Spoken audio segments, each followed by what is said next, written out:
just have a seat anywhere with a packet and a pen in front of it. We gave people 20 simple math problems. Find the two numbers that add up to 10. These are problems that everybody could solve if they had enough time, but we don't give people enough time. We are going to give you 5 minutes to solve as many as possible. At the end of the 5 minutes, please stop, put your pencil down and count how many questions you got correctly. And now that you know how many questions you got correctly, take the sheet of paper, go to the front of the room and shred it. People do that, they come to the front, they say they solved 6 problems, pay them $6, they go home. Very good, thank you for participating. What the people in the experiment don't know is that we played with the shredder. The shredder shred the size of the page, but the body of the page remains intact. And what do we find? On average, people solve 4 problems and report to be solving 6. I solved 6. I don't know if this is embarrassing or not, but I got 6. I believe I got 7 right. We've ran these experiments on 40,000 people. And so far, we found about 20 big cheaters. Those are people who cheated all the way, said they solved 20 problems, and they stole $400 from us. We also found about 20-some thousand little cheaters, and they stole about $50,000 from us. And I think this is not a bad reflection of reality. Yes, there's some big cheaters out there, but they are very rare. And because of that, their overall economic impact is relatively low. On the other hand, we have a ton of little cheaters. And because there are so many of us, the economic impact of small cheating is actually incredibly, incredibly high.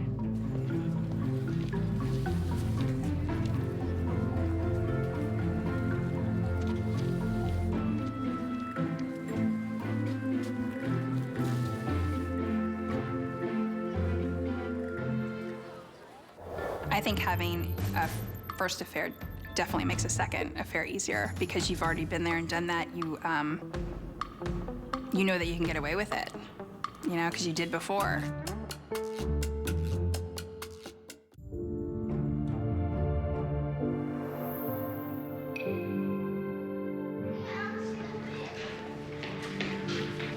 I think a really important skill is to be good at lying. So, like, if you do it in, like, a really good way, then you don't have to worry about them catching you. So that's why I think it's good to be good at lying. Sometimes you also have to lie in a way because you're making somebody happy. Like, if you're throwing a surprise birthday party, then that means they're obviously trying to help and get ready or do something.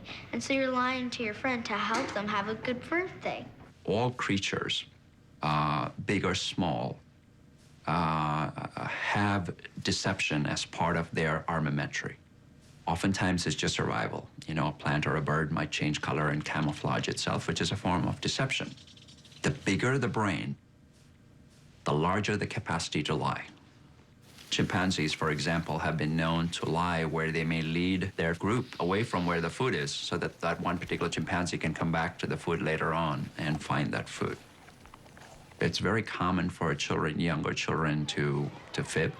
And for them, it gives them pleasure. It helps them imagine things, and it helps them build their brain and helps them build what is called the theory of mind, a psychological theory by which, as our brains mature, we're able to predict and imagine what the other person's thinking about. And unless children lie and unless children imagine and dream big, they may not have the full capacity to develop a theory of mind. In one project, Dan and I decided to look at what's the influence of others' unethical behavior on our own decisions to cheat. So we designed an experiment with different type of conditions. So imagine the same experiment I described to you before, but with one main difference. We hired an acting student, and 30 seconds into the experiment, he raised his hand. Yeah, I got all of them. What do I do? And they say, I solved everything, what do I do next? Sure, come up here. And Dad.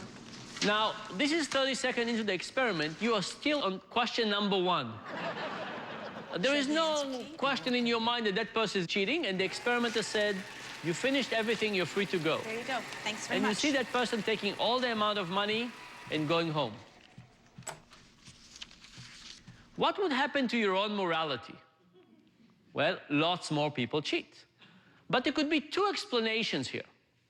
One explanation is we just proved to people that in this experiment there's no downside for cheating. The second possibility is that it's not about the fact that they wouldn't catch you, it's about the fact that it's actually socially okay. Thank you for participating. And so we decided to study this by looking at whether the person cheating is somebody like us, somebody we feel similar to, or somebody who's very different from us.